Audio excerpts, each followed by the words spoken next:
face impeachment.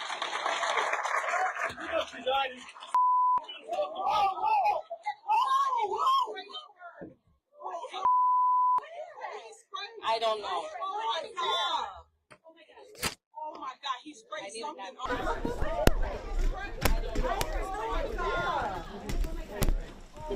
Hey,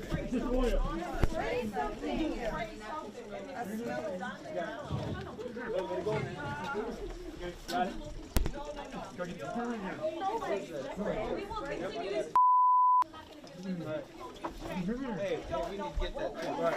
Yep, we got it. All right, is that good? You got it? Right here. She's separating Minnesotans, trying to make a hole. Hit us against each other. Make a hole. Make a hole. Move. Make a hole. Make a hole. Make a hole. Move. There are moments in American politics when the loudest story is not the most important one. When everyone is arguing about slogans and polls and personalities, something quieter happens underneath, something procedural, something bureaucratic. It does not look dramatic at first. It looks like paperwork, uniforms, authority exercised without explanation. And by the time people notice, the damage has already been normalized. This is one of those moments, not because of a single order or a single incident, but because of what is being tested right now. How far power can stretch before anyone forces it to stop. If this matters to you, stay with this and make your voice part of the record. To understand what is happening now, you have to rewind to a time when the architecture of federal power was deliberately redesigned. Chemical irritants, pepper balls, flashbangs are being used without a second thought. DHS is thriving in secrecy, obscuring the conditions my constituents are being held in. Not in response to evidence of widespread abuse, not after a collapse of constitutional safeguards, but after fear, after shock, after a moment when speed was valued more than restraint and decisiveness more than clarity. That is when the modern immigration enforcement system was rebuilt, not as a narrow administrative function, but as a national security instrument, folded into a new department, shielded by secrecy, given a mandate that blurred lines between civil enforcement and criminal pursuit. At the time, this restructuring was sold as temporary vigilance, a necessary tightening, a way to prevent catastrophe. What was not debated seriously was what happens when emergency logic becomes routine, when agencies created for exceptional moments begin operating every day, when internal rules replace external oversight, when distance from public scrutiny is treated as efficiency instead of danger. For years, this machinery operated mostly out of sight. Deportations happened, detentions expanded, legal gray zones hardened into practice. Court challenges rose and fell, administrations changed, but the underlying structure stayed intact.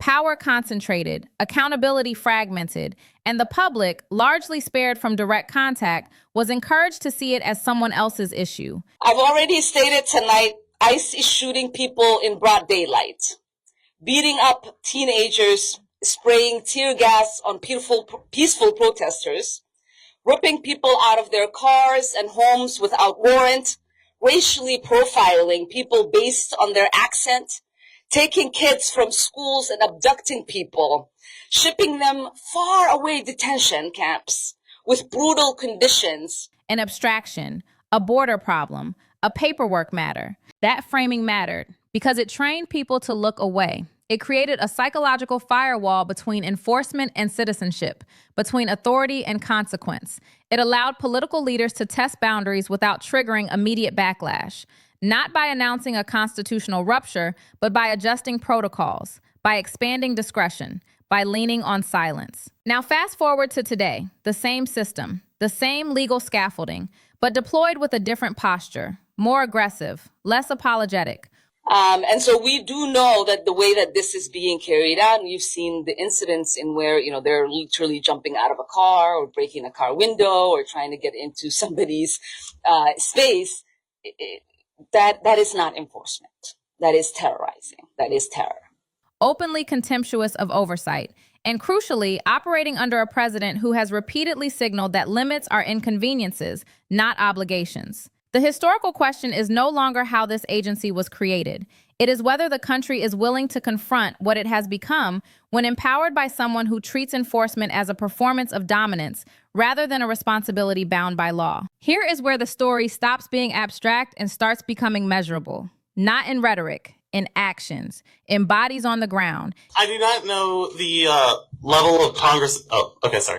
Yeah, I do not know the level of power Congress has over ICE, but is there anything you as representative could make efforts to try and lead to the arrest of Jonathan Ross and the multiple ICE officers that killed Alex earlier this week? They were CBP, not ICE. Oh. Yeah, I mean, the law enforcement with the Department of Homeland Security, obviously there are investigations, even if the federal government has chosen not to fully comply in having a transparent investigation. I know Keith Ellison's office, our Attorney General. I know that our district attorney, Mary Moriarty, others have already started the investigations. And, you know, as Keith reminds us every single day, murder is not something that has a statute of limitation. In records that exist, whether officials want to talk about them or not. When federal agents detain people, injure people, or kill people, that is no longer theory. That is state power expressing itself in its most irreversible form. What matters is not one incident. Focusing on a single case is comforting because it allows dismissal, a bad call, a mistake, an outlier. But the pattern only becomes visible when you step back and line the events up side by side. Different cities, different dates, same operational posture. Armed enforcement conducted with minimal transparency. Civilian encounters escalated without clear threat justification. Delays in information. Fragmented investigations. Families left waiting while agencies close ranks. This is where accountability usually enters the conversation, or at least it is supposed to. After a serious use of force, there is meant to be clarity, jurisdiction, chain of command, independent review. But what has been happening instead is procedural fog. Federal authority layered over local jurisdiction. Internal reviews substituted for external scrutiny. Statements that say just enough to sound official and not enough to answer anything. And notice who controls the timeline. Not the public, not the courts, the agencies themselves. That matters because time is power. Delay blunts outrage. Silence exhausts attention. By the time facts emerge, the moment has passed and the narrative has moved on. This is not accidental. It is a learned survival tactic of institutions that understand scrutiny as a threat rather than a responsibility. Under this administration, that tactic has been encouraged, not restrained. Public signals from the top matter. When a president frames enforcement as war, agents behave like soldiers. When critics are labeled enemies, oversight becomes sabotage. When loyalty is praised over restraint, escalation feels rewarded. This is not speculation. It is how hierarchies function when norms are replaced by incentives. So the first escalation is not just what happened, it is how it was handled. Or more accurately, how it was not handled. Because the absence of clear accountability after serious harm is itself a message. It tells agents what will be tolerated. It tells victims what to expect. And it tells the public that the system is comfortable absorbing damage without correcting course. When you widen the lens, the shape of this stops looking like a series of bad encounters and starts looking like a method. Not a written directive you can screenshot, a behavioral pattern you can track. The same posture appears again and again. Rapid deployment, heavy equipment, minimal explanation, aggressive engagement in civilian spaces, then silence, then deflection, then a slow walk away from responsibility. Look at how often local officials are left scrambling after the fact. Mayors holding press conferences without answers. Governors saying they were not briefed. Police departments insisting they were not in charge. Courts waiting for filings that never arrive on time. This diffusion is not accidental. It is a design feature. When authority is spread just enough to confuse, no single actor feels fully responsible. And when no one feels fully responsible, nothing changes. What makes this moment different is not that federal enforcement has overreached before. It has, repeatedly. What is different is the consistency across geography and the confidence with which it is carried out. Urban centers, suburban neighborhoods, workplaces, homes, public streets, the same tactics appear regardless of setting. That tells you this is no longer reactive enforcement. It is proactive domination. And pay attention to who is being affected, not just undocumented migrants, legal residents, citizens, observers, bystanders, people exercising basic rights. The chilling effect is not collateral damage, it is the point. When communities start carrying documents out of fear rather than necessity, something fundamental has shifted. When people avoid hospitals, schools, and public spaces because enforcement might appear, public life itself becomes conditional. This is where the pattern intersects directly with presidential behavior. Donald Trump has never hidden his belief that fear is an effective governing tool. He has praised brutality, mocked oversight, treated legal boundaries as personal insults. Under his leadership, enforcement agencies have not been told to slow down or clarify. They have been praised for toughness and shielded from criticism. That endorsement does not need to be explicit to be understood. Power reads signals fluently, and once a pattern is established, it replicates itself. Agents train new agents. Tactics become standard. Risk thresholds shift. What once required justification becomes routine. That is how systems slide, not through dramatic collapse, but through repetition. Each incident slightly easier than the last, each response slightly weaker, until the abnormal feels ordinary. At this stage, the question is no longer whether abuses are occurring. The record answers that. The question is whether institutions built to check executive power are willing to confront a pattern that implicates not just an agency, but the political leadership that encourages it. This is the point where the story collides with the law. Not the abstract idea of justice, the actual mechanisms that are supposed to restrain power when it starts behaving like this. Courts, statutes, oversight committees, funding authority, inspector generals, all the boring pieces people tune out because they sound procedural. This is where those pieces either work or reveal that they have been hollowed out. Start with the courts. In theory, federal enforcement is bounded by constitutional limits, probable cause, due process, jurisdiction. In practice, those limits only matter if someone can get standing, get a lawyer, get access to evidence, and get a judge willing to move faster than the agency involved. When people are detained, transferred across state lines, or held in facilities shielded from public view, those steps become obstacles. Delay becomes the outcome. And delay is indistinguishable from denial when someone's liberty or life is at stake. Then there is congressional oversight. This is where the disconnect becomes impossible to ignore. Congress controls funding. Congress can subpoena. Congress can demand testimony. And yet, when enforcement agencies stonewall, miss deadlines, or provide heavily redacted responses, consequences are rare. Hearings become theater. Strong statements are issued. Then appropriations pass anyway. Billions of dollars flow to agencies that have not demonstrated compliance with basic transparency expectations. This is not a failure of capacity. It is a failure of will. And it is magnified under a president who treats oversight as an act of hostility. When Donald Trump attacks judges, undermines inspectors general, and frames congressional inquiry as harassment, he is not just venting. He is conditioning his administration to resist accountability as a matter of loyalty.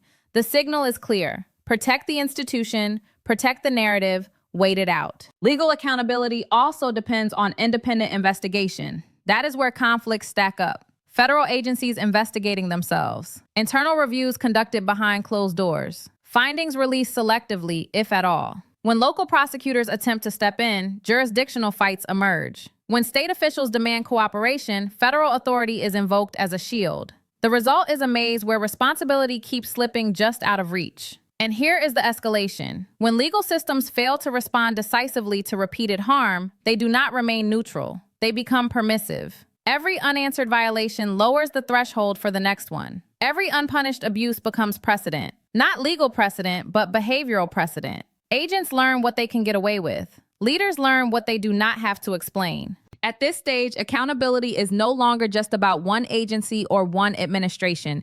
It is about whether the rule of law can assert itself against a president who openly tests its limits and institutions that appear increasingly reluctant to push back with anything more than words. Once the legal brakes stop working, the consequences do not stay contained inside courtrooms or committees. They spread outward, quietly at first, then structurally. Communities adjust their behavior. Local governments recalibrate their expectations. Institutions that rely on trust begin operating in a state of caution rather than confidence. This is where the damage becomes systemic. When people believe contact with federal authority carries unpredictable risk, They stop engaging with systems that keep society functioning. Crime goes unreported. Witnesses disappear. Workers vanish from job sites. Parents hesitate to send children to school. Hospitals see delays in care. None of this shows up in a single press release, but all of it shows up in long-term data. This is what happens when enforcement stops distinguishing between control and protection. The political effect is just as corrosive. When a president repeatedly frames force as strength and restraint as weakness, the line between governance and intimidation blurs. Donald Trump has been explicit about this worldview. He does not hide it behind policy language. He celebrates it in rallies. He defends it on television. He attacks anyone who questions it as disloyal or dangerous. That posture does not remain rhetorical. It filters downward into how agencies justify themselves and how aggressively they operate. And here is the pressure point. Once fear becomes a governing tool, it does not stay targeted. It expands. What begins as enforcement against a defined group becomes a warning to everyone else. Watch what happens when journalists are obstructed, when observers are detained, when citizens are told to carry proof of belonging. These are not side effects. They are signals. They tell the public that rights are conditional and protection is selective. The institutional response to this expansion has been telling. Statements emphasizing complexity, calls for patience, promises of review at some unspecified later date. Meanwhile, funding continues, operations continue, personnel remain in place. This gap between rhetoric and action is not neutral. It actively enables the continuation of the behavior it claims to be concerned about. At this stage, accountability pressure begins shifting outside formal channels. Public protest, civil resistance, legal advocacy organizations stepping in where government has not. This is often framed as disorder, but historically, it is what happens when people sense that official pathways are no longer sufficient. That shift is dangerous for a democracy, not because people demand accountability, but because they are forced to do so without reliable institutional backing. The stakes are no longer limited to immigration policy or enforcement tactics. They are about whether executive power under a president who resents limits can effectively train institutions to ignore them. And once that lesson is learned, it does not unlearn itself easily. There is a temptation at the end of a story like this to look for a stopping point, a ruling that fixes it, an election that resolves it, a resignation that restores balance. That instinct is understandable. It is also premature. Because what is unfolding is not a single crisis. It is an accumulation. What has been built over years does not unwind on a clean timeline. Systems trained to operate without transparency do not suddenly rediscover restraint because attention shifts. Agencies that have learned they can outlast scrutiny do not change course simply because outrage peaks. And presidents who have spent a political lifetime attacking limits do not reverse themselves when consequences arrive late and fragmented. The unresolved question is not whether more incidents will occur. That is the wrong question. The real question is how many it takes before the institutional cost becomes undeniable. How much normalization is required before the public stops being shocked and starts adjusting expectations downward? How many times oversight can fail quietly before it stops being expected at all? History offers an uncomfortable lesson here. Democracies rarely collapse in a single moment. They erode through tolerance, through delay, through the gradual acceptance that enforcement without accountability is just how things work now. By the time that assumption hardens, reversing it requires more than policy change. It requires rebuilding trust that has already been taught to withdraw. And that is where this story remains open, because the consequences are still stacking. Legal challenges unresolved, investigations incomplete, institutional responses half-formed, executive power still testing boundaries. The pressure has not released. It has only shifted forward in time. What comes next will not announce itself as a turning point. It will look procedural, incremental, easy to miss. And that is exactly why it matters to keep watching, not for closure, but for the next signal that the system is either correcting itself or learning, once again, that it does not have to.